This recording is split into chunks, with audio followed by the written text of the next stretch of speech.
இந்த ஆய்வு வந்து ஏதோ சாதாரணமா நினைச்சதா நடந்ததா வந்து இவங்க எல்லாம் சொல்லிட்டு இருக்காங்க. அது சாதாரணமான ஆய்வு கிடையாது. ஜெனடிக் பிரகாரம் வயதை கணிக்கின்ற ஒரு ஆய்வு வந்து ஒரு சாதாரணமான ஒரு ஆய்வு கிடையாது. யாரோ ஒரு தனிப்பட்ட ஒரு மனிதர், விவரம் தெரியாத ஒரு மனிதர் ஏஐல படிச்சுட்டு இவர் வந்து விமர்சனம் பண்ணுவார்ன்றதுக்காக அந்த ரிசர்ச் செய்யல.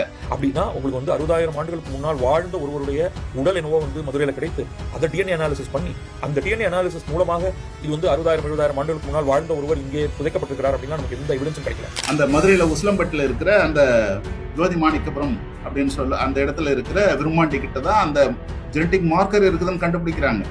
ஜெனடிக் மார்க்கர் வந்து எல்லார்கிட்டையும் இருக்கு. ஏதோ ஒருத்தர்கிட்ட 2 பேர்கிட்ட எல்லாம் வந்து கிடையாது.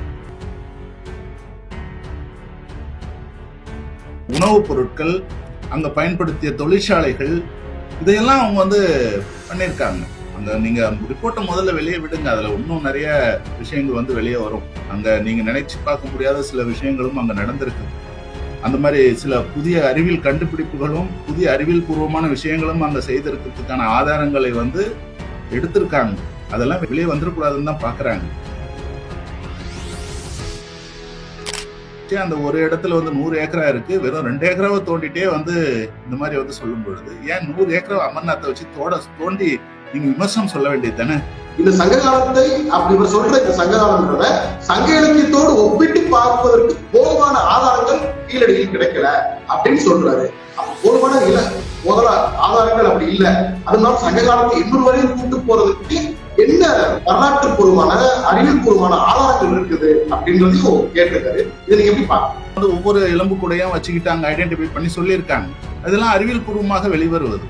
அப்படி இருக்கும்போது இது பெருமிதம்னு எப்படி சொல்ல முடியும்? பெருமிதம் வந்து வரலாறு வந்து எழுதிட்ட பின்னாடி தான் வந்து அறிக்கையை வந்து வெளியிட்ட பின்னாடி தான் வந்து பெருமிதத்தை பேச முடியும். பெருமிதம் அப்படின்னு வந்து எல்லாரும் சொல்லிக்கலாம். தவிர ஒரு ஆய்வாளன் ஒரு அறிக்கையை வெளியிட்டவங்க வந்து பெருமிதம் அரசியல் எல்லாம் வந்து செய்யல. இன்றைக்கு கீழடியில் கிடைத்திருப்பது நகர நாகரிகமா அப்படிங்கிற கேள்வி ஒரு பெரிய கேள்வி ஒன்று. அங்கே ஒரு பெரிய நகரம் இருந்ததற்கான என்ன சான்றுகள் கிடைத்திருக்கின்றன? பெரிய சான்றுகள் இல்லை. பேப்பர் பிரசன்ட் பண்றதெல்லாம் எங்க பண்றாரு? ஆய்வு கட்டுரைகளை வந்து வெளியிடுறதெல்லாம் எங்க பண்றாரு? பொதுவெளியில வந்து வெளிப்பண்றாரு. அவர் சமூகம் சார்ந்த நமஸ்காரம் என்று சொல்ற இடங்கள்ல தானே வந்து பண்றாரு. இவர் தைரியமா வந்து அமர்நாத் பண்றாரு இல்லையா? சாதாரண பொது இடங்கள்ல வந்து கண்டுபிடிச்சத வந்து வெளியே சொல்றாரு இல்லையா? அது போல